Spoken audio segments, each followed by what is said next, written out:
जब किसी के मरने के बाद कोई इंसान चीख के रोता है, वो लड़की वैसे रो रही थी। तो बोलती यस, ये आपको सब कैसे पता है? क्योंकि ये बातें तो मैंने मेरी माँ के साथ भी डिस्कस नहीं किया, मैंने किसी के साथ डिस्कस नहीं किया। तो मैंने कहा कि बेटा ये जो है ना, ये नार्सिसिस्ट पैटर्न है। या तो बचपन में ये धुतकारे हुए लोग रहते हैं, या बहुत ज्यादा क्रिटिसिज्म के साथ ये बड़े होते हैं, या रिजेक्शन बहुत ज्यादा इन्होंने झेला होता है लाइफ में, तब ये आगे जाके ऐसे बन जाते हैं।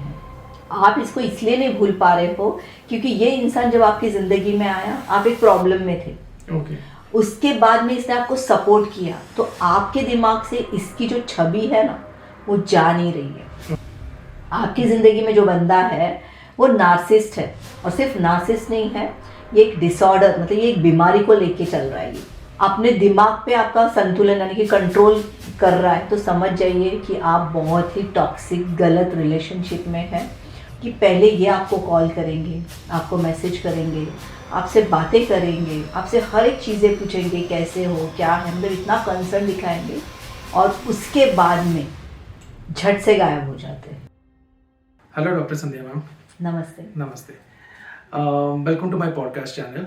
ओके, मैंने आपको कुछ पॉडकास्ट वीडियोस देखे हैं, कुछ आपके यूट्यूब पे भी वीडियोस हैं। ओके, आप एक स्किन स्पेशलिस्ट भी हैं, एंड आप काउंसलिंग भी करती हैं, एंड उसके साथ साथ में आप रिलेशनशिप एडवाइजेस भी देती हैं, एंड आप गर्भ संस्कार के ऊपर भी एक बुक लिख चुकी हैं, एंड आप मेंटल हेल्थ एडवाइजेस वगैरह भी देती हैं, राइट?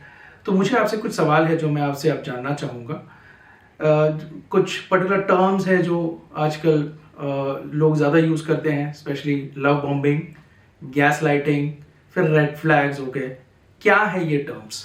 जैसे कि आपने मुझे ये 3 कंसेप्ट के बारे में पूछा, love bombing, gas lighting and red flag. तो सबसे पहले हम बात करते हैं लव बॉम्बिंग के बारे में। क्या होता है ना, रिलेशनशिप में कोई एक बंदा या बंदी ऐसी होती है जो बहुत ज़्यादा प्यार लुटाती है, बहुत ज़्यादा कंसर्न रहते हैं, बहुत ज़्यादा आपको आपकी जो करियर होगा या आपका जो भी कुछ होगा उसमें मोटिवेट करते हैं, आपको आगे बढ़ने के लिए प्रोत्साहित करते हैं। आपके प्रॉब्लम्स को अपना प्रॉब्लम समझ के वो आपको एकदम बोलते हैं ना, इतना ज़्यादा स्ट्रॉन्ग बॉन्डिंग क्रिएट करते हैं। अच्छा। और उसके बाद में झट से गायब हो जाते हैं।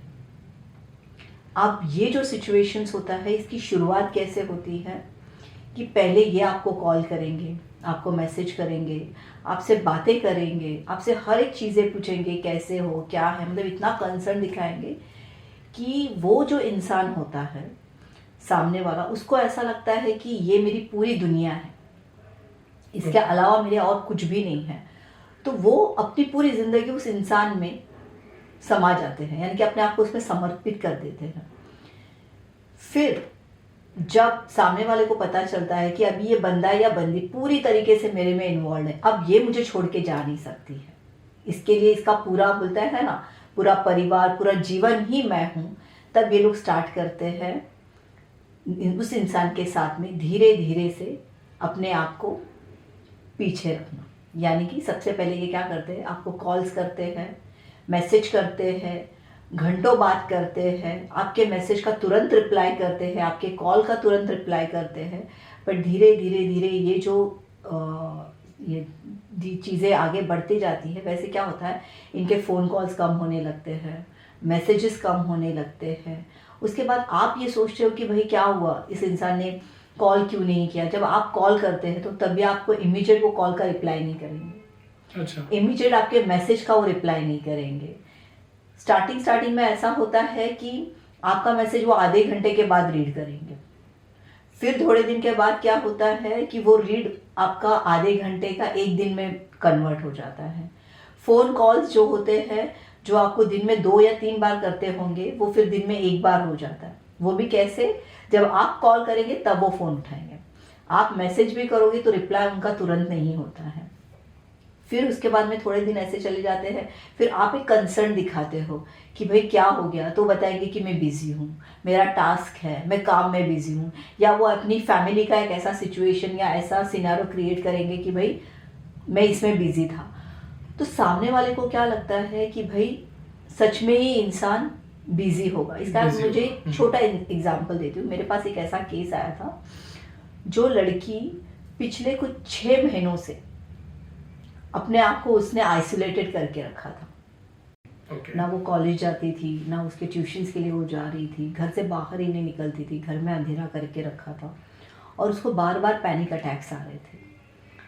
तो बहुत सारे ट्रीटमेंट्स के, बहुत सारी चीज़ें उसको काउंसलिंग की, बट उसको एग्जैक्टली वो किसी से कुछ ही बात नहीं कर पा रही थी। जब उसके पेरेंट्स मेरे पास आए और जब उन्होंने बताया कि ये सारी चीज़ें, ये सिम्टम्स दिख रहे हैं, तो मैंने उनके घर पे विज़िट किया, उस बच्ची से मिली। ना वो बच्ची बात कर रही थी, ना कोई रिस्पॉन्स कर रही थी।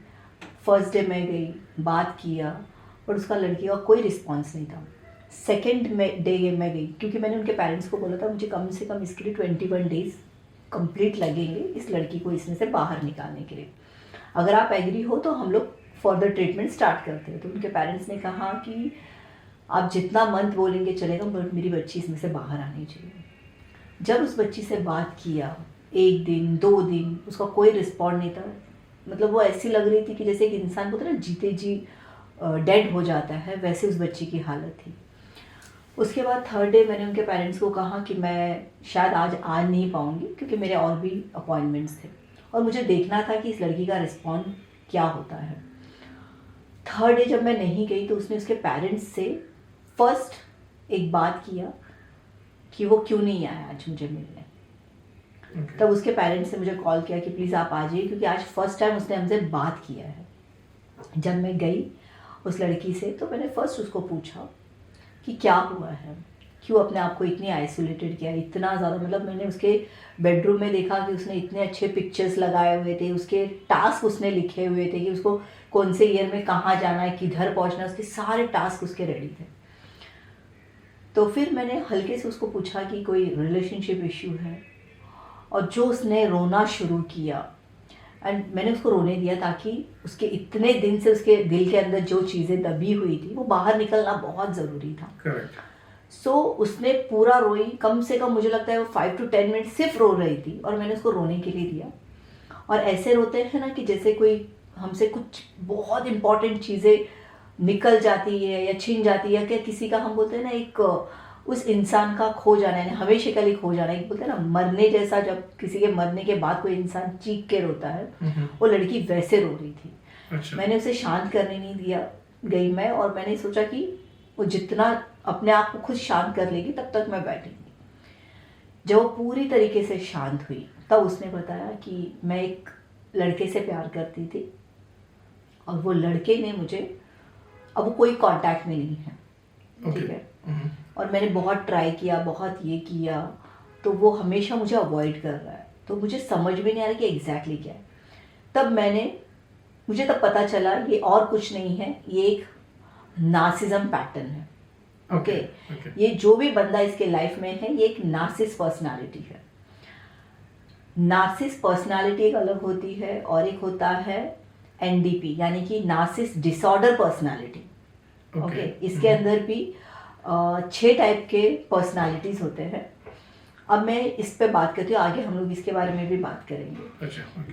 सो मैंने जान लिया कि ये जो बंदा है ये 101% कोवर्ट टाइप का नार्सिस्ट होगा। तो मैंने बताया कि आप जो करियर कर रहे थे या जो भी आपका जो पढ़ाई था, उस बंदे ने आपको बहुत सपोर्ट किया। तो बोली यस।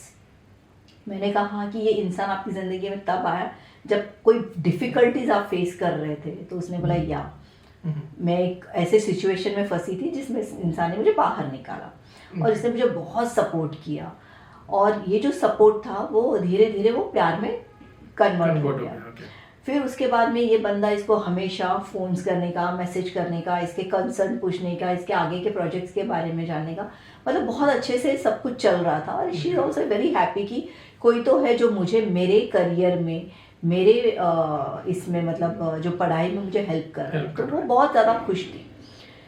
फिर धीरे धीरे क्या होने लगा, जैसे जैसे इस लड़की का प्रोग्रेस बढ़ने लगा और वो जैसे जैसे लड़की वो कामयाबी के तरफ जा रही थी, वैसे वैसे इस लड़के का फ़ोन कॉल्स कम होने लगे, मैसेजेस कम होने लगे। तो मैंने वो बात भी उससे की कि फ़ोन कॉल्स कम हो गए, मैसेजेस कम हो गए, और जब भी आप कॉल करती थी तब उसका एक आंसर होता था कि यस मैं भी बिज़ी हूँ। तो बोलती है हाँ मैम। मैंने बोला मैसेज पहले एकदम से फट से रीड होता था, बाद में आधा घंटे के बाद रीड होने लगा, फिर एक दिन के बाद रीड होने लगा, फिर एक हफ्ते के बाद रीड होने लगा। Okay. तो उसने कहा कि यस ये सारी चीज़ें, और वो उस टाइम पे मैंने उस लड़की का जो एक्साइटमेंट देखा, मतलब मुझे लग ही नहीं रहा था वो 2 दिन पहले जिस लड़की से मैं मिली थी और थर्ड डे में वो लड़की जिस तरीके से एक्साइट, जैसे मैं बोलते जा रही हूँ वैसे वैसे उसमें एक्साइटमेंट उसके फेस में मुझे दिख रहा था। फिर मैंने कहा कि ये जो मैसेजेस है, ये जो कॉल्स है, धीरे धीरे 1 महीने के बाद होने लगे, 2 महीने के बाद होने लगे, और ये सारे कॉल्स या ये मैसेजेस आपके तरफ से हो रहे थे, उस इंसान के तरफ से नहीं हो रहे थे। तो उसने कहा यस मैम यही हो रहा था। और ये फिर 1 महीने का, 2 महीने का, फिर 6 महीने में चला गया। तो बोलती यस ये आपको सब कैसे पता है, क्योंकि ये बातें तो मैंने मेरी माँ के साथ भी डिस्कस नहीं किया, मैंने किसी के साथ डिस्कस नहीं किया। तो मैंने कहा कि बेटा ये जो है ना, ये नार्सिसिस्ट पैटर्न है। आपकी ज़िंदगी में जो बंदा है वो नार्सिसिस्ट है, और सिर्फ नार्सिसिस्ट नहीं है, ये एक डिसऑर्डर, मतलब ये एक बीमारी को लेके चल रहा है ये इंसान। ओके। मैंने कहा इस इंसान को प्रशंसा, यानी कि आप तारीफ करोगे तो उतना बोलते हैं हाँ मैं जितना तारीफ करूँगी उतना वो खुश हो जाता है, बट उसकी कोई भी मैं गलती निकालती हूँ तो उसके अंदर का मुझे वो सडन बोलते हैं एक स्प्लिट पर्सनालिटी, एक चेंज हो जाता है, वो दिखाई देता है। तो ये उसने मुझे पूछा कि मैम ये सब कैसे आपको पता है। तो मैंने बोला देख मैं कोई ज्योतिषी या ये सब नहीं बता रही हूँ, मैं एक पैटर्न तुझे बता रही हूँ, क्योंकि ये साइकोलॉजिकल पैटर्न है। ओके। उसके बाद में जब तू उससे ये जो बात नहीं करता है, या बात फोन भी उठाएगा तो 1 मिनट बात करेगा, फोन रख देगा कि मैं बिजी हूँ, कोई है, फैमिली है, घर में मैं हूँ, मेरे साथ फैमिली है, तो ये सारी चीज़ें हो रही थी। तो उसने कहा यस मैम ये सारी चीज़ें हो रही थी। तो जैसे जैसे मैं कम्युनिकेशन उसके साथ कर रही थी वैसे वैसे वो लड़की काम डाउन हो रही थी। तो मैंने कहा कि बेटा ये कोई प्यार नहीं है या ये कोई अटैचमेंट नहीं है, आप इसको इसलिए नहीं भूल पा रहे हो क्योंकि ये इंसान जब आपकी जिंदगी में आया आप एक प्रॉब्लम में थे। उसके बाद में इसने आपको सपोर्ट किया, तो आपके दिमाग से इसकी जो छवि है ना वो जा नहीं रही है। ओके। तो ये होता है, मैंने उसको तब बताया कि ये होता है एक लव बॉम्बिंग, कि सब पहले आपको वो रानी बना के रखेगा और उसके बाद ऐसे आपको जमीन पे गिरा देगा कि आपको समझ में नहीं आएगा। फिर मैंने उसको कहा कि उसके बाद तुम्हारे अंदर का नेचर चेंज होने लगा, आप एग्रेसिव होने लगी, और एग्रेशन के बाद में भी वो इंसान आपको थोड़े मिनट के लिए शांत कर देता था। फिर आपको ये फील करवाता था कि आप खुद जो है एक्यूज है और वो बेचारा विक्टिम है। तो बोलते यस मैम ये ऐसे ही होता था हमेशा। मैं उसके साथ जब आर्ग्यू करती थी या मैं उसको क्लेरिफिकेशन देना चाहती थी या मैं बताती थी कि आप गलत हो, तो वो इंसान मुझे ये करता था कि नहीं तुम नहीं, मैं नहीं, तुम गलत हो।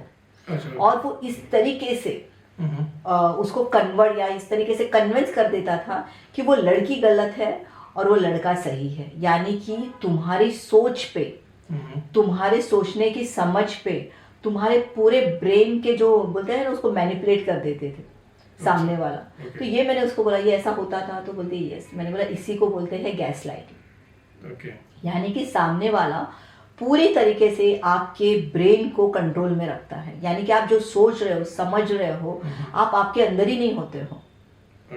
ओके। यानी कि सामने वाला पूरा आपको कंट्रोल करता है, आप क्या सोच रहे हो, क्या समझ रहे हो, मतलब आपको पूरा पागल में गिनता है, या वो आपको इतना कंफ्यूज कर देता है कि आपको एट द एंड जो कन्वर्सेशन होता है उसमें आपको ये लगता है कि भाई वो इंसान सही था, मैं गलत हूँ। तो this is the term of gas lighting. तो मैंने उस लड़की को ये भी समझाया, एंड जैसे जैसे वो मेरे से बात कर रही थी वैसे वैसे उसके अंदर वो कॉन्फिडेंस बढ़ रहा था कि नहीं मैं गलत नहीं हूँ। और मैंने बोला हर बात, जैसे कि तेरे फैमिली में तेरे फ्रेंड्स तेरी तारीफ करते थे, यू आर द बेस्ट, तू बहुत अच्छी एकेडमिक है, प्रिंसिपल तुझे, बट तुझे इस इंसान से वैलिडेशन चाहिए था, क्योंकि ये इंसान को तेरे से वैलिडेशन चाहिए था, मतलब तू उसकी तारीफ करे, तू उसको बड़ा चढ़ा के बात करे।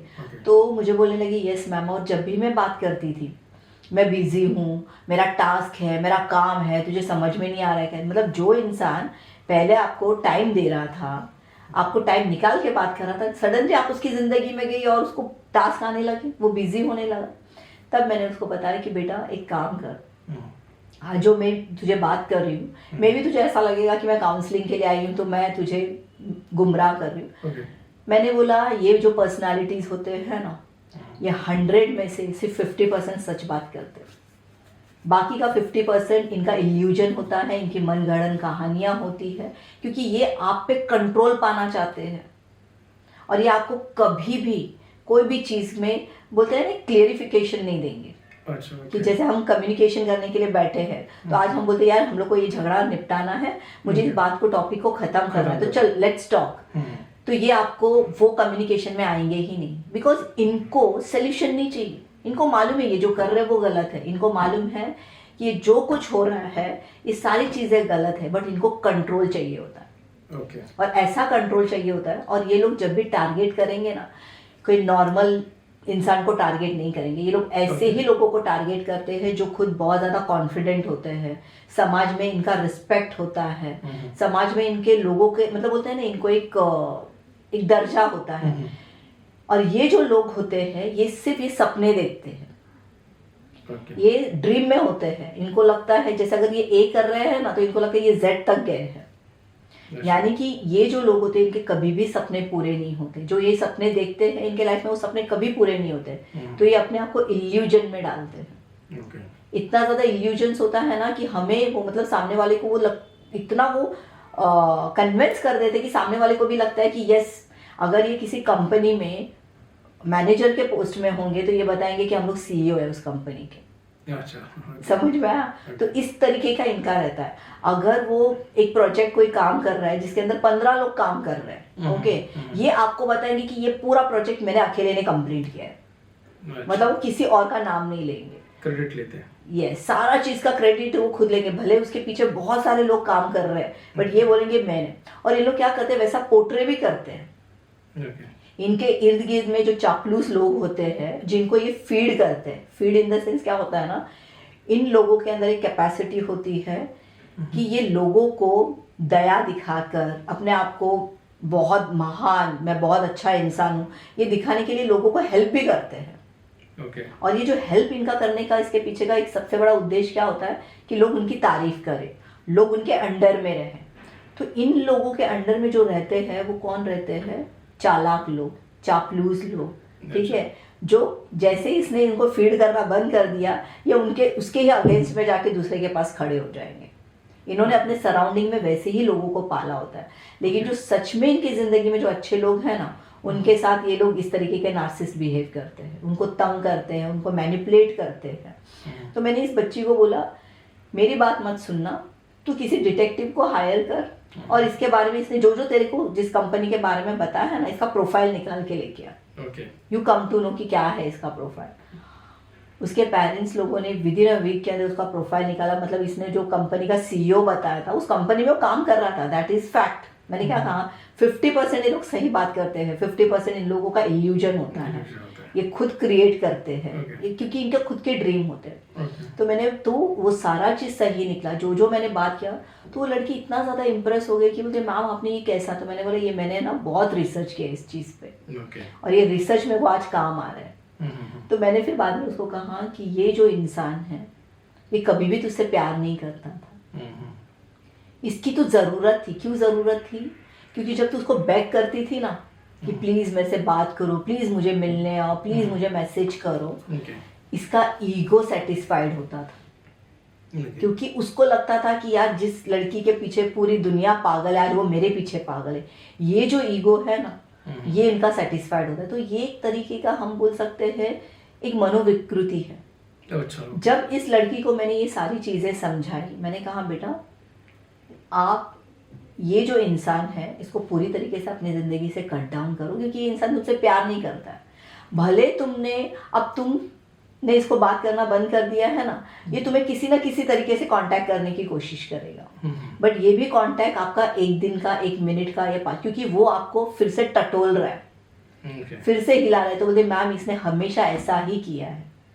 जब मैंने कट करने की कोशिश की, ठीक है, मैंने कहा तुझे इतना प्रॉब्लम हो रहा है तो तू मुझे ब्लॉक कर दे, वो ब्लॉक भी नहीं करेंगे आपको, क्योंकि वो चाहते ही नहीं है कि आप उसकी जिंदगी से जाए। इन लोगों का सबसे बेसिक प्रॉब्लम क्या होता है ना, ये लोगों को कोई भी रिस्पॉन्सिबिलिटीज नहीं चाहिए, ठीक है, उनको आप चाहिए बट आपके साथ कोई रिस्पॉन्सिबिलिटीज नहीं चाहिए, या आपको कभी भी कोई भी चीज का कंक्लूजन्स नहीं देंगे। ओके, ये ऑन एंड ऑफ रिलेशनशिप में रहेंगे। ये झट से आपकी जिंदगी में आएंगे तब आपको लगता है यार आप सारी वो चीजें भूल जाते हो, लगता है यार चलो इसको सच में बिजी था, फिर से आप इसके साथ इन्वॉल्व हो जाते, फिर से वो दूरी बनाने लगता है। ये चलते ही रहेगा। तो मैंने उस लड़की को कहा अगर तुझे तेरे करियर में सक्सेस होना है तो इस एक चीज़ को कट डाउन कर। अगर ये इंसान दोबारा भी तेरे लाइफ में आएगा तो तुझे कुछ भी नहीं करना है, तुझे इंडिफरेंस रहना है, तुझे ये फील ही नहीं करवाना है कि तेरे रहने या न रहने से मुझे कोई फर्क पड़ता है। मैंने बोला ये सिर्फ और सिर्फ सोचना नहीं है, तुझे अपने दिमाग में चीज़ों को लाना है।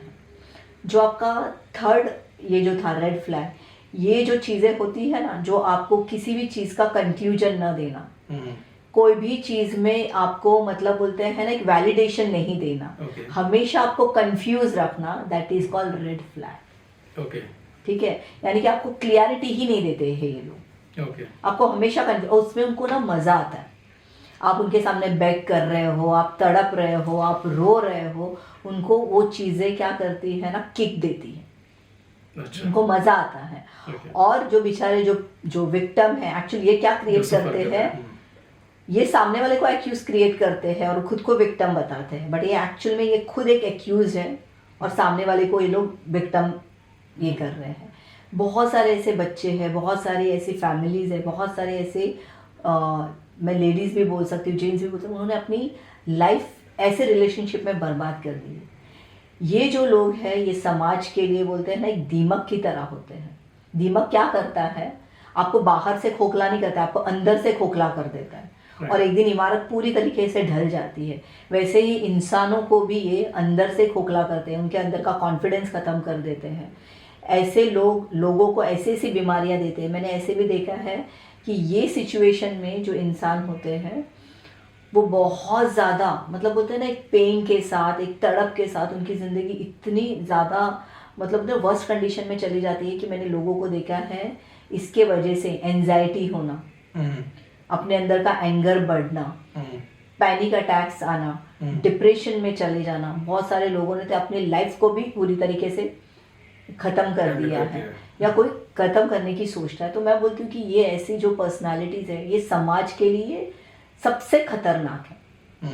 तो मैं यंगस्टर्स को बोलूँगी कि प्लीज़ अगर आपके रिलेशनशिप में ऑन ऑफ हो रहा है या सामने वाला आपको बार बार एज अ एक्यूज मतलब पोर्ट्रे कर रहा है या वो आपको अपने दिमाग पे आपका संतुलन यानी कि कंट्रोल कर रहा है, तो समझ जाइए कि आप बहुत ही टॉक्सिक गलत रिलेशनशिप में हैं। हो सके उतना इस रिलेशन से बाहर आ जाइए। बहुत सारे लोग मेरे पास आते हैं कि मैम आप टैरो देख के बताइए ना ये बंदा वापस आएगा कि नहीं आएगा। मैं बोलती हूँ ये इंसान वापस भी आएगा तो ये करेगा वही चीज़ है। उससे अच्छा है कि आप इससे अपने आप को कट कर दो। थोड़े दिन तकलीफ होगी बट ये अगर पैटर्न चल रहा है तो मैं आपको बोलूँगी इस रिश्ते को वहीं पे ख़त्म कर दो, क्योंकि ये आगे अगर आपकी ज़िंदगी में ये रोध होके माफ़ी मांग के भी आएगा तो ये थोड़े दिन का है। या फिर तुम ऐसे इंसान अगर आपके पास आते हैं तो इनको प्रॉपर काउंसलिंग के लिए भेजो। ओके, ये बहुत ज़रूरी है कि उनका काउंसलिंग होना, क्योंकि ये धीरे धीरे हमारे समाज को ख़त्म कर रहे हैं। तो मैम संध्या मैम आप बात कर रहे थे लव बॉम्बिंग के बारे में, गैस लाइटिंग के बारे में, कुछ रेड फ्लैग्स वगैरह के बारे में, तो बेसिकली इनसे बचा कैसे जा सकता है? देखिए जो गैस लाइट होता है ना, जब सामने वाला आपको कंफ्यूज कर रहा है आपको इस तरीके से इस हद तक सोचने के लिए मजबूर कर रहा है कि भाई गलती सब मेरी है, सामने वाले की कोई गलती नहीं है।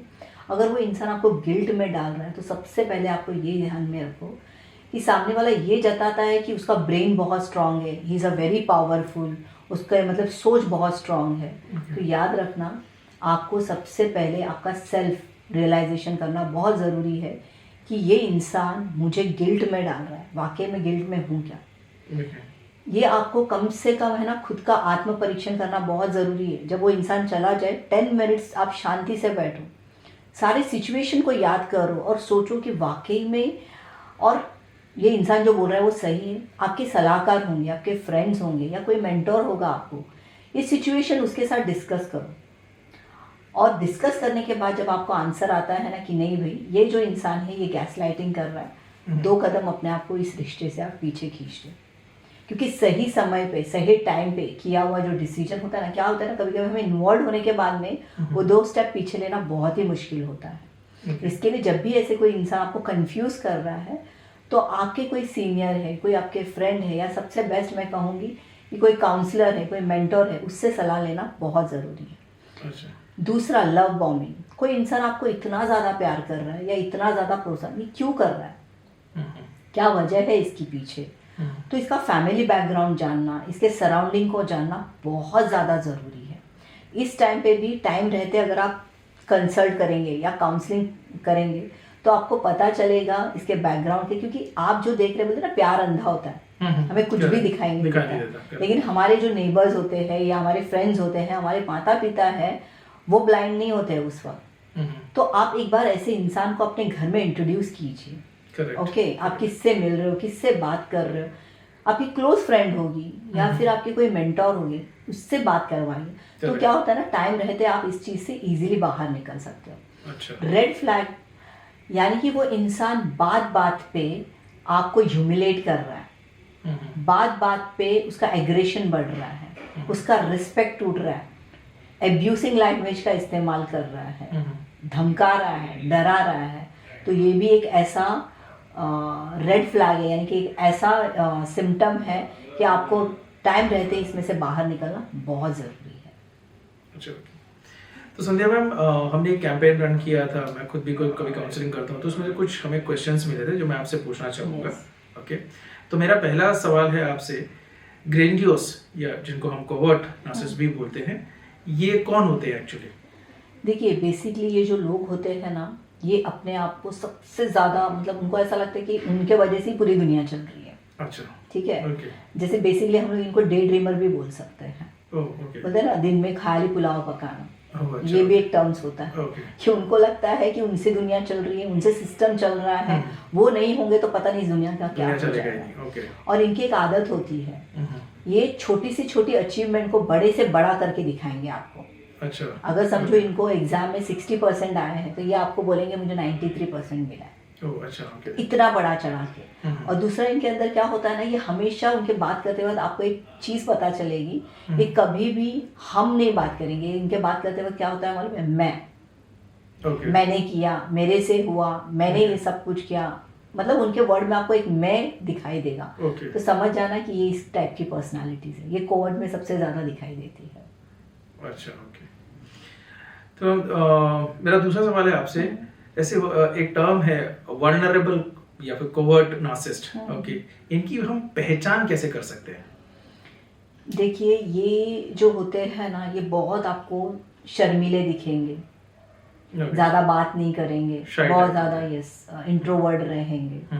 ओके, और ये हमेशा आपको ये चीज़ बताएंगे कि मैं दुखी हूँ, या समाज ने मेरे साथ में अत्याचार किया है। अच्छा। मैं उस अत्याचार से अपने आप को बाहर निकाल के मैं इतना स्ट्रांग, मतलब इनको ये अपने पास्ट से कभी भी बाहर नहीं आ पाते हैं। या हमेशा पास्ट की बात करेंगे कि मैंने ये दुख झेले, मैंने ये किया, मैं इतनी गरीबी से बाहर आया हूँ, मैंने अपने आप को इतना ये किया। मतलब उनको उसमें से भी ये जताना होता है कि देखो, सामने वाला बोलना चाह रहे बाप रे, इसने इतने दुख किए, इतने सहे, और आज देखो कितने टॉप में पहुंचा है। तो ये बार बार रिपीट करेंगे आपसे उनका पास्ट। ये उनके अंदर की सबसे बड़ी क्वालिटी होती है। अच्छा, ओके। और एक टर्म है मैम, कम्युनल नार्सिसिस्ट, ये लोग क्या करते हैं एग्जैक्टली? ये लोग ना अपने आप को बहुत दयालु बताएंगे। ठीक है, ऐसे लोग रहते हैं कि आपको हर चीज में हेल्प करने के लिए निकलेंगे। ठीक है, मतलब किस तरीके से आपको कोई प्रॉब्लम है, आपके अंदर कुछ है, मतलब आपके घर में कुछ सिचुएशंस है, तो इनको अपने आप को हीरो बनाने का बहुत शौक होता है। अच्छा, ओके। ठीक है, मतलब इनके हेल्प के पीछे का इनका सबसे बड़ा मोटिव क्या होता है, अपने आप को हीरो बताना और लोगों से प्रशंसा हासिल करना। यानी कि लोग बोलेंगे वाह कितना दयालु है, कितना मतलब ये जेम्स बॉन्ड है कि हर सिचुएशन में हीरो जैसा, मतलब बोलते हैं ना, हेल्प करने के लिए आ जाते हैं। तो इनकी ये पर्सनालिटी होती है, लेकिन इसके पीछे का उनका एक ही मकसद होता है, सामने वाले से अटेंशन हासिल करना। यानी कि कोई भी चीज़ें फ्री में नहीं करेंगे आपको, उसके पीछे उनको अगर आप तारीफ करोगे तो ये आपको सर पे बिठा के रखेंगे। तो ये एक पर्सनालिटी होती है। ओके, एक और न्यू टर्म है, समथिंग जो मेरे को भी नया लगा, एंटागोनिस्टिक नार्सिसिस्ट। ये एक टर्म है, एंड ये लोग एक्चुअली कैसी सोच रखते हैं? ये जो लोग होते हैं ना, इनको हमेशा हर सिचुएशन में इनको ऐसा लगता है कि ये कंपटीशन है। ओके, हर चीज में कंपटीशन, मतलब उनको ऐसा लगता है अगर आप बात भी कर रहे हो ना, हम नॉर्मल एक कम्युनिकेशन करते हैं, उसमें भी वो लोग डिपेंड करेंगे और उसमें भी उनको जीतना होता है। ओके तो हर चीज़ वो कंपटीशन के जैसा ही देखते हैं, मतलब लाइफ को भी वो लोग कंपटीशन जैसे ही देखते हैं। ओके तो इसके वजह से क्या होता है मालूम है ना, इनका जो एक लाइफस्टाइल होता है इसमें किसी पे भी ट्रस्ट नहीं कर पाते हैं, क्योंकि इनका खुद का जो एक नेचर होता है ना, वो कहीं ना कहीं हम बोल सकते हैं चीट करने वाला नेचर, फ्रॉड करने वाला नेचर, ओके ये खुद एक उस टाइप के होते हैं। तो इसकी वजह से क्या होता है ना, ये किसी पे भी ट्रस्ट नहीं कर सकते हैं, क्योंकि वो खुद वैसे होते हैं। तो कैसा होता है ना, जैसा मैं हूँ वैसा मैं सामने वाले के बारे में सोचूंगी। तो ये लोग खुद भी वैसे होते हैं, थोड़े चीटर टाइप, थोड़े मतलब अगर उनको बोलते हैं ना क्या बोलते हैं हम लोग, प्यार में और वॉर में कुछ भी जायज है। जायज़ है। Okay. बस उस टाइप के लोग होते हैं, मतलब बहुत ही ज़्यादा शूड माइंडेड होते हैं, बहुत ही ज़्यादा करप्टिव होते हैं, बट वो दिखाएंगे ऐसे कि हम लोग हेल्दी कॉम्पिटिशन्स में हैं। तो ये इनकी एक पर्सनालिटी होती है, और ये कभी भी किसी पे ट्रस्ट नहीं कर सकते, मतलब बोलते हैं ना, ये अपनी परछाई पे भी ट्रस्ट नहीं करेंगे, ऐसे लोग होते हैं। ओके मुझसे एक सवाल पूछा गया है इसी कैंपेन के थ्रू कि एक टर्म होता है मैलिग्रेंट नार्सिज्म, ये खतरनाक क्यों माना जाता है? ये जो लोग होते हैं ना, ये कैसे होते हैं मालूम है कि ये बहुत ही जल्दी, अगर इनके मन के जैसा कोई काम नहीं हुआ, या आपने इनको इनकी गलतियां बता दी, या आपने इनके अंदर की कोई भी कमियां इनको बता दी, तो ये एक बहुत ज़्यादा एग्रेसिव हो जाते हैं, पैरानॉर्म हो जाते हैं। Okay. यानी कि फिर वो कुछ भी कर सकते हैं, या उठा के फेंक देंगे कोई चीज़ें, या आप पे हाथ उठाएंगे, या फिर चिल्ला के बात करेंगे। मतलब इनका एग्रेशन पे कंट्रोल नहीं रहता, और ये बहुत ज़्यादा घातक भी होते हैं समाज के लिए। ओह, अच्छा। एक और नार्सिस्ट है काइंड ऑफ, वो है एक सेडक्टिव नार्सिस्ट। इनको या इनका व्यवहार, या हम इनसे कैसे व्यवहार रख सकते हैं? देखिए, ये लोग का सबसे पहला क्या होता है मालूम है ना, ये सबसे पहले आपकी चापलूसी करेंगे। चापलूसी इन द सेंस, ये बहुत अच्छा बताएंगे, बहुत अच्छा करेंगे, क्योंकि ये खुद भी वो चाहते हैं कि उनके बारे में भी लोग अच्छा बोलें। जैसे कि फॉर एग्जांपल, हम किसी को बोलते हैं कि आप बहुत ब्यूटीफुल लग रहे हैं, सामने वाला क्या बोलेगा, थैंक यू। ठीक है, बट इनको ये थैंक यू नहीं चाहिए होता है। इनको ये चाहिए होता है कि उनको आप भी बोले कि यस आप भी बहुत अच्छे लग रहे हो, आपका भी ये बहुत अच्छा लग रहा है, कहाँ से आपने खरीदा, मतलब उनको ये तारीफ चाहिए। और अगर उनके तारीफ के बदले उनको तारीफ नहीं मिली, तो ये धीरे धीरे आपसे कट होने लगते हैं। तो बेसिकली अगर हम इनको इनकी असलियत या इनको आईना दिखा दे, तो ये क्या करते हैं, वो निकल पड़ते हैं। तो इनके अंदर ये क्वालिटी होती है। ओके मुझे आपसे पूछना था कि क्या एक व्यक्ति में एक से ज्यादा प्रकार दिख सकते हैं? यस, 100%। ऐसा जरूरी नहीं कि मैंने आपको ये जो एक सिम्टम्स बताया, एक ये पूरे सिम्टम एक आदमी में भी हो सकते हैं। ये सारा सिस्टम जो है ना, वो एक आदमी में हो सकता है, 101%। अच्छा, तो मतलब क्या हर नार्सिस्ट बुरा इंसान होता है क्या?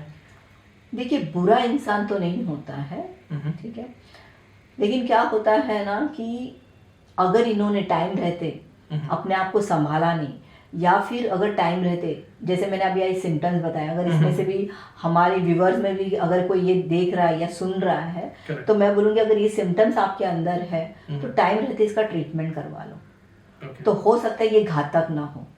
क्योंकि क्या होता है ना, इस टाइप की जो पर्सनालिटी मैंने मेरी लाइफ में जो एक्सपीरियंस किया है, ये बाद में इनकी जो जिंदगी होती है ना, बहुत अकेले में चली जाती है।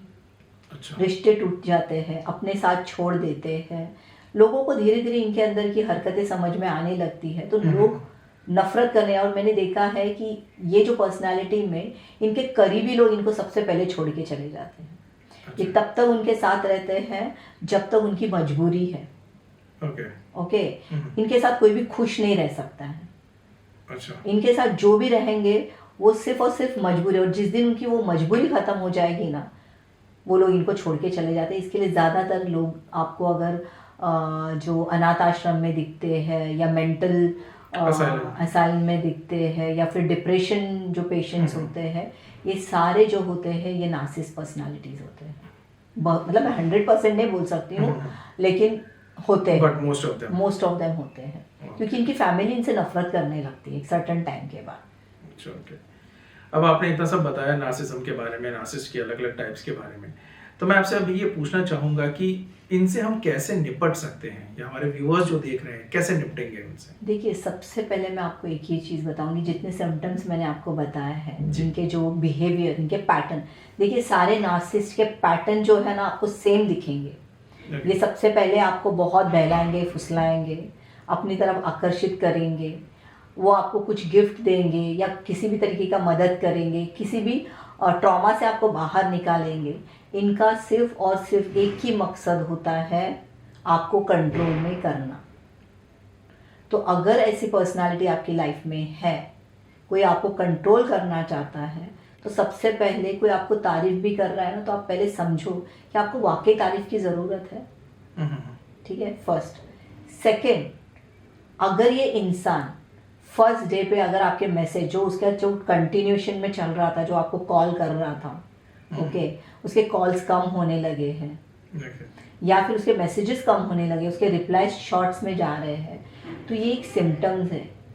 क्योंकि मैं आपको एक सिंपल चीज़ बोलती हूँ, कोई भी कितना भी बिजी हो या कितना भी उसके पास काम हो, वो अपनों के लिए 1 मिनट का तो 24 घंटे में टाइम निकाल ही सकता है। ठीक है, अगर वो ये नहीं कर रहा है, वो बहाने दे रहा है, तो ये फर्स्ट सिग्नल है कि आपको इस इंसान से दूरी बनाए रखनी चाहिए।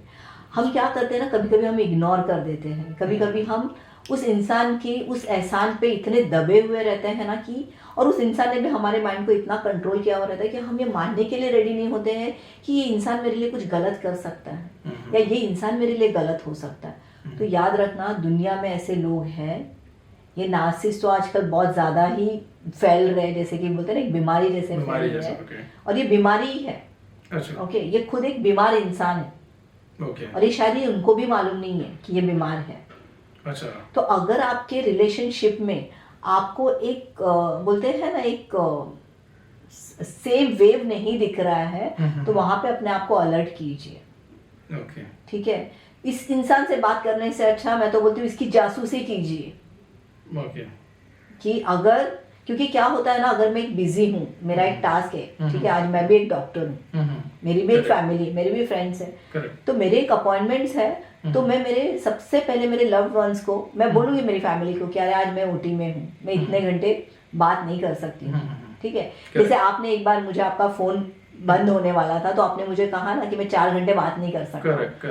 तो अगर आप इतने रिस्पॉन्सिबल हो, ठीक है, तो इतने रिस्पॉन्सिबल, तो आप रिलेशनशिप में आपको कितनी रिस्पॉन्सिबिलिटी होनी चाहिए कि एक इंसान आपसे प्यार कर रहा है, वो आपसे अटैच है, वो आपसे कनेक्टेड है, तो आपको कितनी ज़्यादा रिस्पॉन्सिबिलिटी होनी चाहिए कि भाई आज मेरा एक टास्क है, या आज मैं एक काम में हूँ, या मेरा एक प्रोजेक्ट है, या मैं आउट ऑफ बॉम्बे जा रहा हूँ या मुंबई जा रहा हूँ, आप एक मैसेज कर सकते हो ना कि 4 दिन में अवेलेबल नहीं हूँ, या 4 घंटे में अवेलेबल नहीं हूँ। अगर ये इंसान आपको ये नहीं कर रहा है, तो अभी तभी आपको समझ जाना चाहिए कि आपका जो डायरेक्शन है, आपका रिलेशनशिप है, ये गलत ट्रैक पे जा रहा है। तो इस चीज को पहले ही नोट कर लो। इसके लिए बोलते हैं ना कि आजकल बहुत जरूरी हो गया है कि स्पाई करना, मतलब बोलते हैं ना, स्पाई गलत वर्ड है, मतलब नहीं होना चाहिए, बट अगर आपको स्पाई रखने तक का अपने रिलेशनशिप में अगर नौबत आ रही है, तो मुझे लगता है कि रिलेशनशिप को आपको कट करना ही बेहतर है। क्योंकि ये मेंटल प्रेशर है ना कि आप एक इंसान के पीछे स्पाई रख रहे हो,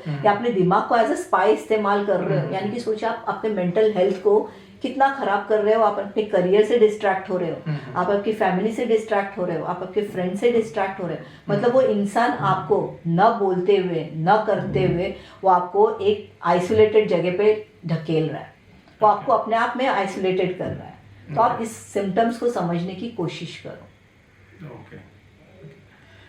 मेरा और एक सवाल था आपसे, नार्सिसिस्ट इतने अटेंशन सीकर्स क्यों होते हैं? देखिए, इनका है ना कहीं बैकग्राउंड अगर आप देखेंगे ना, बचपन, या तो ये बहुत ज़्यादा ओवर पैम्पर्ड होते हैं, या ये बहुत ही ज़्यादा धुतकारे हुए लोग होते हैं। इनका बचपन अच्छा नहीं होता है, इन्होंने इनके फैमिली में अब्यूज़ देखा होता है, ठीक है, रिजेक्शंस देखे होते हैं, बचपन में इनको कोई चाहता नहीं है, बचपन में इन्होंने बहुत ज़्यादा रिजेक्शंस देखे होते हैं। तो इनके अंदर ना एक हम बोल सकते हैं एक रिवेंज थॉट्स, ओके, यानी कि उनको समाज ऐसा लगता है मेरा दुश्मन है।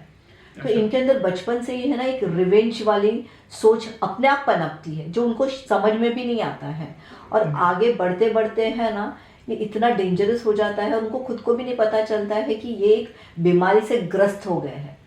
क्योंकि एक नॉर्मल इंसान क्या करता है, अगर आपने मेरा कुछ बुरा किया रहेगा तो मैं ज़्यादा से ज़्यादा आपको 2 गाली दूंगी, करेक्ट, या आपको मैं आर्ग्यूमेंट करूंगी, झगड़ा करूंगी। बट सोचो ये इंसान उस नफरत को 10-10 साल तक अपने दिमाग में रखता है, और 10 साल के बाद में भी आपसे ये बदला ले सकते हैं। ये इतने डेंजरस होते हैं। तो उनको लगता है कि जब वो बदला लेते हैं ना, तो उनको एक किक फील होता है कि देखा मैंने इसको बराबर। बट उनको ये मालूम नहीं है कि उस बदला लेने के चक्कर में इन्होंने अपने मानसिक स्थिति को, अपने मेंटल हेल्थ को ये खुद ही खराब करते जा रहे हैं, और एक रोगी बनते जा रहे हैं, एक बीमार। हम बोलते हैं ना एक सिक। ये वर्ड सुनने में बहुत ज़्यादा अजीब लगता है, लेकिन ये हमारे समाज में हेल्दी पर्सनालिटी के साथ में एक बीमार सोच के साथ जी रहे हैं। समझ में आया? तो ये बहुत डेंजरस होता है समाज के लिए, क्योंकि आप इसको परख नहीं सकते हो। पहले इनको क्या लगता है कि हम कुछ स्ट्रांग है या हम कुछ भी कर सकते हैं, पर इनको मालूम नहीं कि धीरे धीरे ये अपनी ही जड़ों को खत्म करते जा रहे हैं, या अपने आप को खत्म करते जा रहे हैं। क्योंकि बोलते हैं ना, आप कितना भी कोई चीज छुपाओ, कभी ना कभी बाहर दिखेगा ही दिखेगा। और जब ये दुनिया के सामने आ जाएगा बाहर, तो लोग इनसे पूरी तरीके से कट डाउन हो जाते हैं। लोग रिश्ते ही खत्म कर देते हैं, और ये फिर अकेले जिंदगी जीते हैं अपने आप को। ये फिर खुद इन्होंने दुनिया को आइसोलेट किया होता है, ठीक है, दुनिया को मजबूर करते हैं आइसोलेटेड होने के लिए, लेकिन एक दिन ये खुद वैसे स्थिति पे चले जाते हैं। और इनका मैंने देखा है, इनका बुढ़ापा, इनकी जो एक मिडिल एज होती है ना, वो बहुत ज़्यादा पेनफुल होती है, बहुत ज़्यादा दर्दनाक होती है। तो ये चीज़ देख के कभी कभी फील भी होता है। तो इसके लिए मैंने ये पॉडकास्ट के थ्रू ये बताना चाहती हूँ कि प्लीज़ टाइम रहते अपने आप को ट्रीट कीजिए, और इस बीमारी का इलाज है, 101% है। यस। तो मैम, नार्सिसिस्ट जो होते हैं, मैंने ये सुना है कि वो लोग बाउंड्री से बहुत जल्दी चिढ़ जाते हैं। क्यों ऐसा? क्योंकि उनको, अगर आपने उनको बांध के रखा, ठीक है, उनको ये पसंद ही नहीं है। अच्छा। अगर उनको आपने बाउंड्रीज में रखने की कोशिश की, तो उनको लगता है ये उनका सबसे बड़ा इंसल्ट है। उनको लगता है आप उनको कंट्रोल कर रहे हो। अच्छा। ठीक है, उनको लगता है कि सामने वाला मुझे कंट्रोलिंग कर रहा है, तो उनको पसंद नहीं है।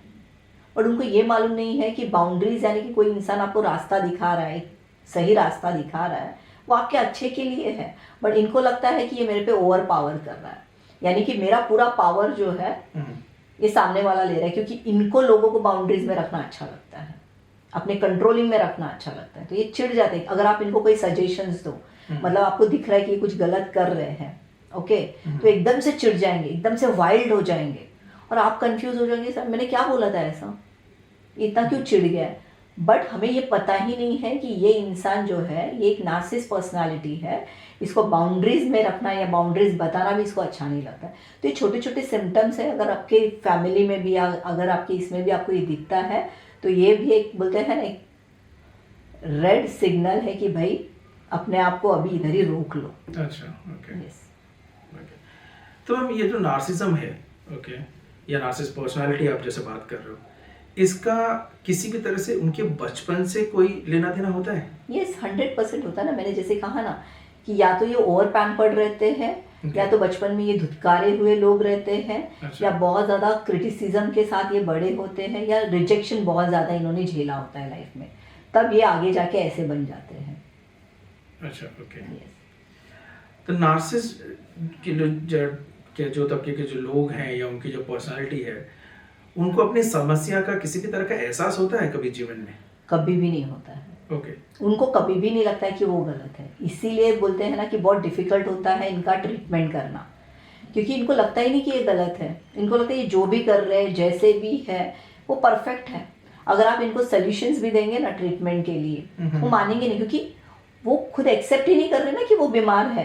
करेक्ट। ये उनका सबसे एक नेगेटिव पॉइंट है। अभी आपको बुखार आया है और मैं बोल रही हूँ आप मेडिसिन लो, आप एक्सेप्ट तो कर रहे हो ना, तब जाके मैं आपको मेडिसिन दूंगी, आप खा लोगे। अभी आप बोल रहे हो बुखार मुझे दिख रहा है आपको, लेकिन आप बोल रहे हो मेरे को बुखार है ही नहीं, तो मैं आपकी क्या मदद कर सकती हूँ? मैं आपको ज्यादा से ज्यादा दवाई लाके दे सकती हूँ, दवाई खाना तो आपके हाथ में है ना। तो ये बहुत डिफिकल्ट होता है इनको मैनेज करना। एक सवाल मैम मेरी तरफ से है, अभी हम नार्सिसिज्म, नार्सिसिस्ट पर्सनालिटी, सब के बारे में काफी देर से बात करें, तो क्या ये बिल्कुल जेंडर बायस होता है? नहीं, ये आपको लड़का भी हो सकता है या लड़की भी हो सकती है। ज़रूरी नहीं कि फिर ये स्पेसिफिक जेंडर ही होता है, ऐसा नहीं है। ओके।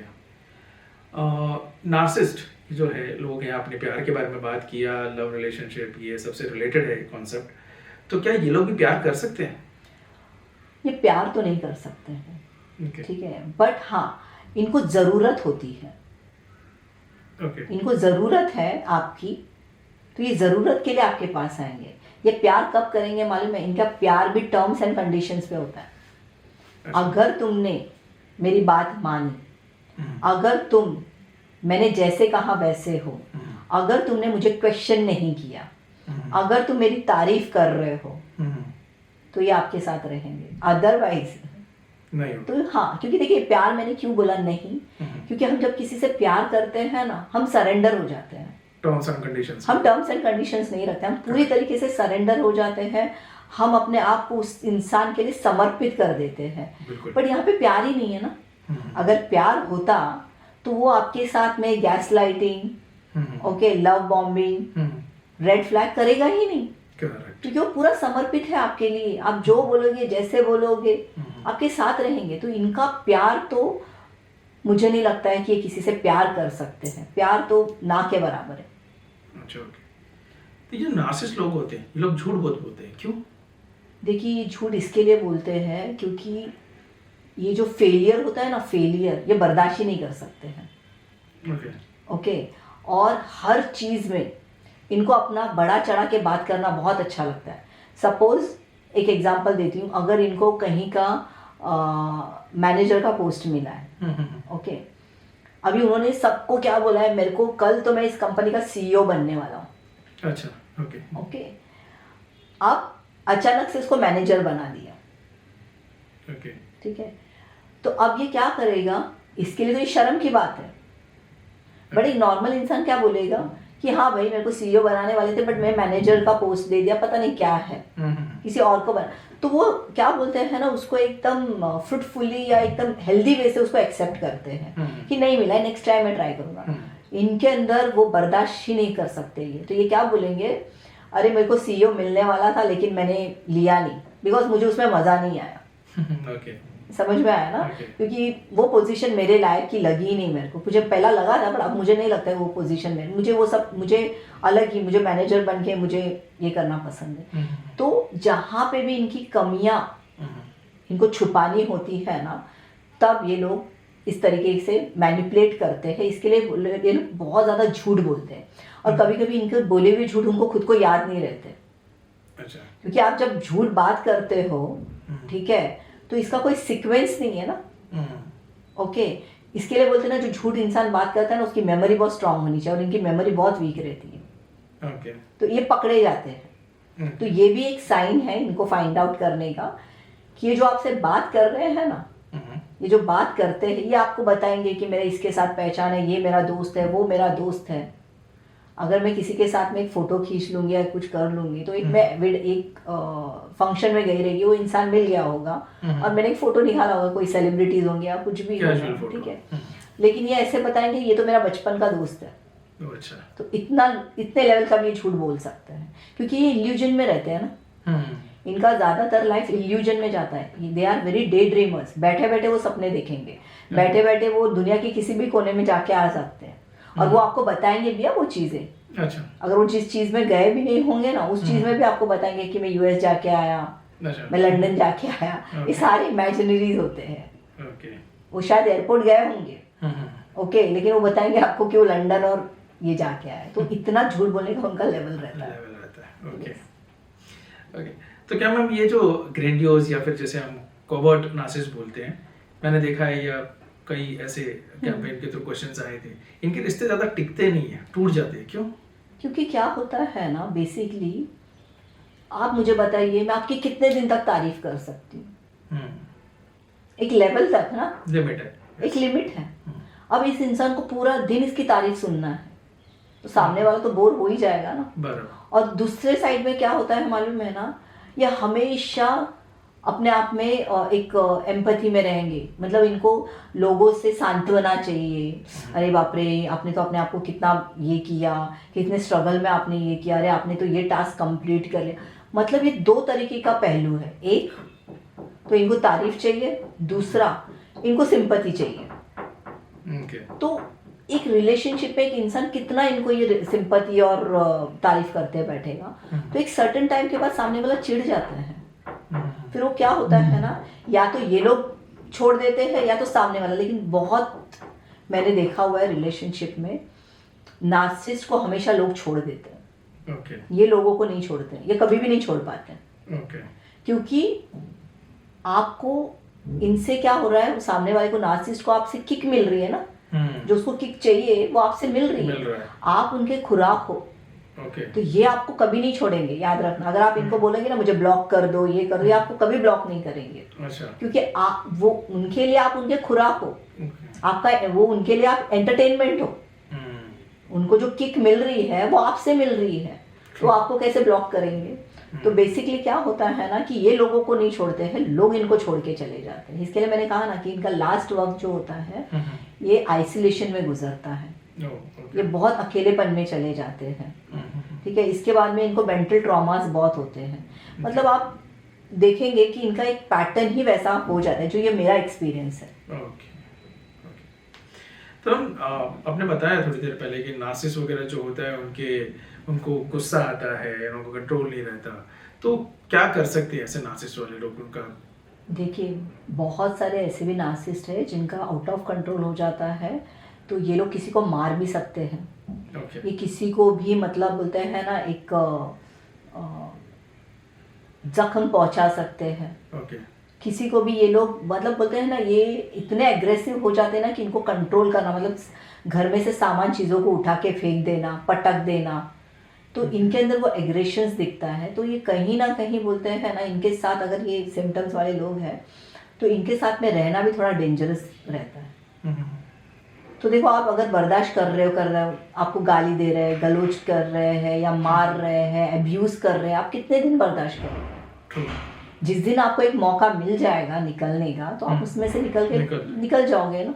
तो यही इनका, इसके लिए मैंने कहा ना बार बार कि इनकी जिंदगी में इनको खुद को आइसोलेशन मिलता ही मिलता है। मतलब इनका जो एंड टाइम होता है ना, ये बहुत बुरा होता है।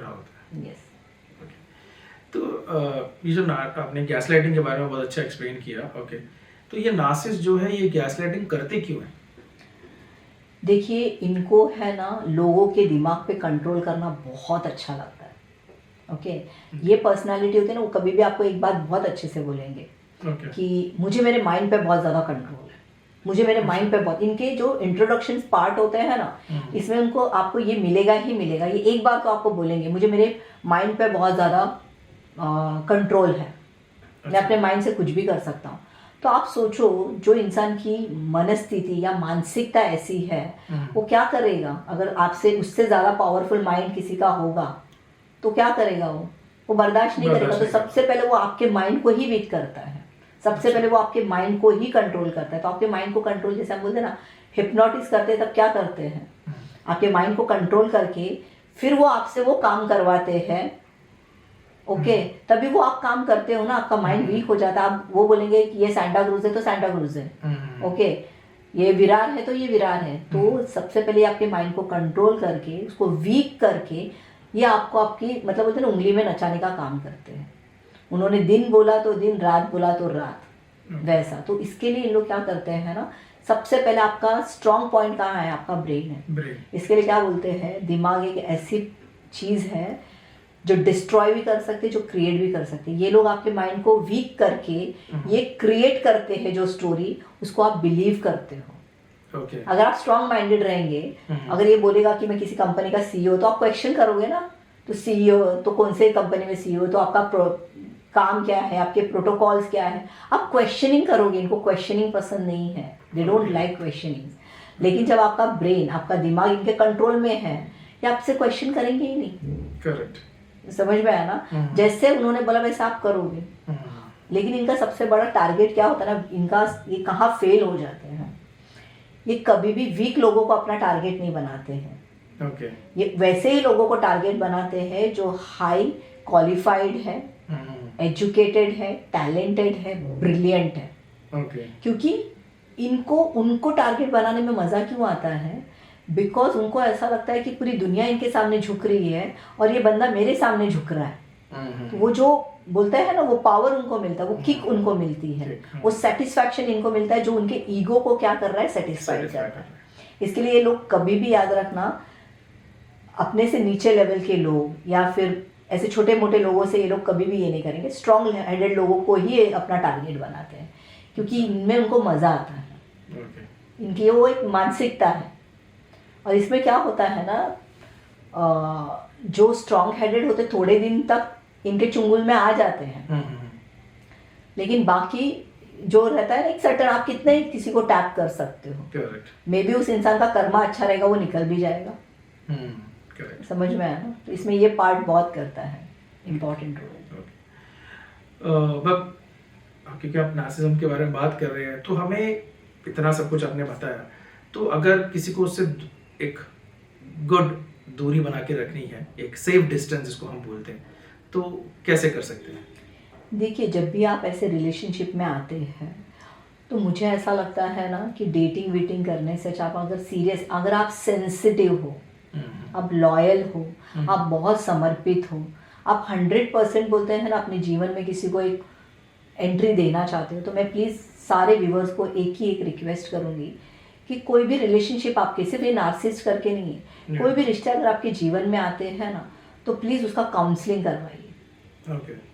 अगर वो इंसान सही है, मतलब वो आपके साथ में सच में 100% आगे चलना चाहता है, तो वो 100% आपके साथ काउंसलिंग के लिए आ जाएगा। करेक्ट। लेकिन जो नार्सिसिस्ट होंगे ना, वो पहले ही आपको नहीं बोलेंगे मुझे क्या ज़रूरत है, मुझे क्या काउंसलिंग की ज़रूरत है, मैं नहीं, वो वहीं से आपका पीछा छोड़ देंगे। तो this is the best point है कि जब भी आपके रिलेशनशिप में कोई ऐसा बंदा आ रहा है, मतलब आप अपनी ज़िंदगी को, ये मैं सेंसिटिव लोगों के लिए बोल रही हूँ, क्योंकि जो स्ट्रॉन्ग हेडेड लोग हैं वो इनके चपेट में आएंगे ही नहीं। इनके चपेट में आने वाले लोग बहुत ज़्यादा सेंसिटिव, बहुत ज़्यादा हॉनेस्ट, बहुत ही ज़्यादा प्योर सोल होते हैं। तो मैं उनके लिए रिक्वेस्ट करूँगी कि अगर ऐसा कोई रिश्ता है तो प्लीज़ आप पहले काउंसलिंग कीजिए। इसको हम बोलते हैं कपल काउंसलिंग, क्योंकि काउंसलर आपको बता देंगे कि ये इंसान क्या है। ठीक है, वो आपको सारी उसकी चीज़ों के बारे में बता देंगी, और फिर उसके बाद तो क्या है, नया चीज़ है, शुरुआत आप कर रहे हो ना, तो आप एक स्टेप पीछे ले सकते हो, लेकिन बीच में जाके है ना फिर से लौट के आना थोड़ा मुश्किल होता है। तो मेरा ये एडवाइस है कि अगर कोई आप जिंदगी को आगे मूव करना चाहते हो, एक अच्छी जिंदगी जीना चाहते हो, और ऐसे कोई इंसान या ऐसा कोई रिश्ता आपके लाइफ में है, तो प्लीज़, फिर वो अरेंज मैरिज हो या लव मैरिज हो, प्लीज़ आप पहले काउंसलिंग कीजिए, ये बहुत ज़रूरी है। तो हमने ये पॉडकास्ट में नार्सिसिज्म के डिफरेंट टाइप्स ऑफ पर्सनालिटीज, सबके बारे में बात किया। मेरा एक आखिरी सवाल है आपसे, नार्सिसिस्ट कभी बदल सकते हैं क्या उनकी लाइफ में? देखिए, नार्सिसिस्ट कभी भी नहीं बदल सकते। क्यों नहीं बदल सकते हैं? क्योंकि मैंने कहा ना कि वो एक्सेप्ट ही नहीं करते हैं कि उनके अंदर कोई कमी है। जब तक कि उनकी जिंदगी से कोई ऐसा गोल्डन एरा, मतलब होता है ना, जिस इंसान को उन्होंने हर्ट किया है, तकलीफ किया है, उसका रियलाइजेशन जब तक उनको नहीं होता है, वो बदल नहीं सकते। बहुत, मतलब मैं कहूँगी कि 100 में कोई 1% होगा जिसको रियलाइज हुआ रहेगा कि उसने जो कुछ किया है गलत है, उसको नहीं करना चाहिए था, तो वो मे बी चेंज हो सकता है, बट उसके लिए भी उसको थेरेपी लेना बहुत ज़रूरी है। अगर वो थेरेपी लेगा, रियलाइजेशन होगा, सेल्फ रियलाइज करेगा, आत्म परीक्षण करेगा, डेफिनेटली वो बाहर निकल सकता है। क्योंकि इसमें मैं आपको एक बात बोलती हूँ, ये सारी चीज़ें हमने आज बात की है।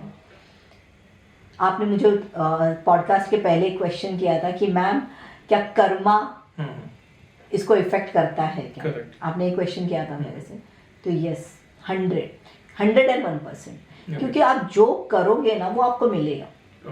ठीक है, आपने सीड डाले हैं, और उसको बहुत शिद्दत से उसको आप खत पानी सब दे रहे हो, तो वो बड़ा होगा ही बड़ा। एक सीड जो है वो बड़ा पेड़ बनेगा, और वो एक सीड के बदले आपको हजारों फ्रूट्स आएंगे। तो आप ये सोचो कि अगर आपने आम का बीज डाला है तो आम ही आएगा, अगर आपने बबूल डाला है तो बबूल ही आएगा। तो किसी के भी साथ में इस तरीके का बिहेवियर, किसी को अपने प्यार में इन्वॉल्व करके, उनको मानसिक तकलीफ देके, उनको उनके बोलते ना फैमिली से दूर करके, फ्रेंड से दूर करके, करियर से डिस्ट्रैक्ट करके, उनको पेन देके, आइसोलेटेड करके, बहुत सारे ऐसे बच्चे मेरे पास आते हैं बहुत सारे ऐसे लेडीज़ भी आती है जो ऐसे तक उनको मतलब होता है ना, एक थॉट आता है कि अपने आप को ख़त्म कर दूँ। ठीक है, आप सोचो ज़रा, उनकी फैमिली, उनके माँ बाप, उनके भाई बहन, वो देखकर उनको कितनी पीड़ा होती होगी। करेक्ट। अपने बच्चे को, जो इतना होशियार बच्चा, इतना होनहार बच्चा, इतने अच्छे पोजीशन में आने के बाद, जब वो अपने बच्चों को, अपने फैमिलीज़ को, अपने फ्रेंड्स को अगर इतने इस तरीके से मतलब ना ड्रास्टिकली नीचे जाते देखते हैं, उनकी आत्मा को कितनी तकलीफ होती होगी।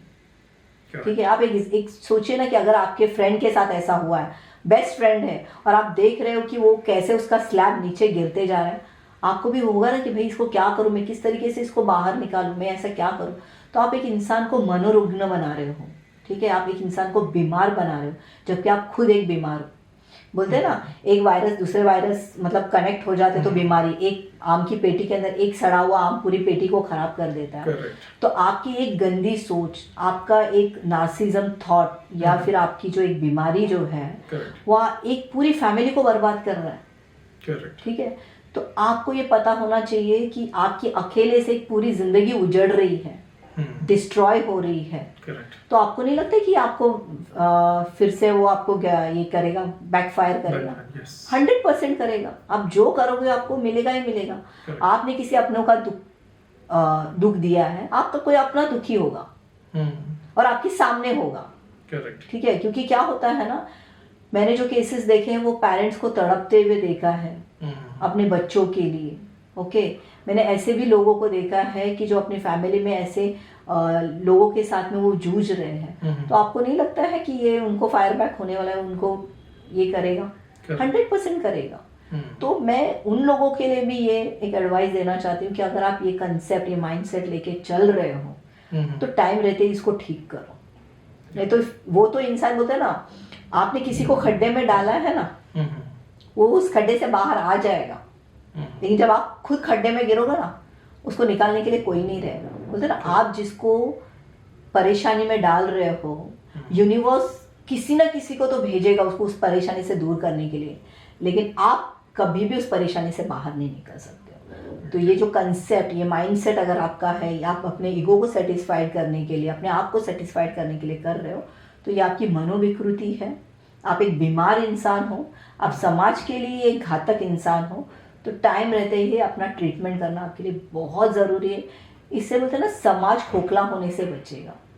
और आपकी खुद की भी कितनी अच्छी पर्सनैलिटी है, क्योंकि ये जो नार्सिसिस्ट होते हैं ना, ये भी अच्छे ओहदे के लोग होते हैं, ऐसा नहीं कि लोअर लोग होते हैं। अच्छा, okay. ये भी एक अच्छे ओहदे के लोग होते हैं, बट इसके बाद में है ना, लोगों की नज़रों में इनका आने लगता है कि ये क्या है, और लोग इनसे दूर भागने लगते हैं। Okay. तो फिर क्या मतलब है, जब आपके पास आपका अच्छा सोचने वाला, आपके बारे में अच्छा करने वाला ही नहीं है, जो वो चापलूस बचे रहेंगे जो आपको खोखला करके ख़त्म करके निकल जाएंगे।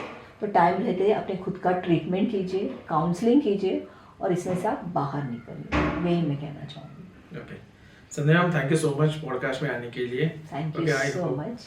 एंड मैं अपने श्रोताओं को एक बोलना चाहती हूँ कि अगर आप ऐसे तरीके के प्रॉब्लम से जूझ रहे हो, ऐसे कोई भी कंसेप्ट्स हैं, या आपके कोई फ्रेंड्स हैं, या आप इस ऐसे ट्रॉमा या ऐसे इसमें स्कैम में फंसे हो, तो प्लीज़ मुझे कमेंट्स में बताइए कि आप किस तरीके से इसमें से बाहर निकले।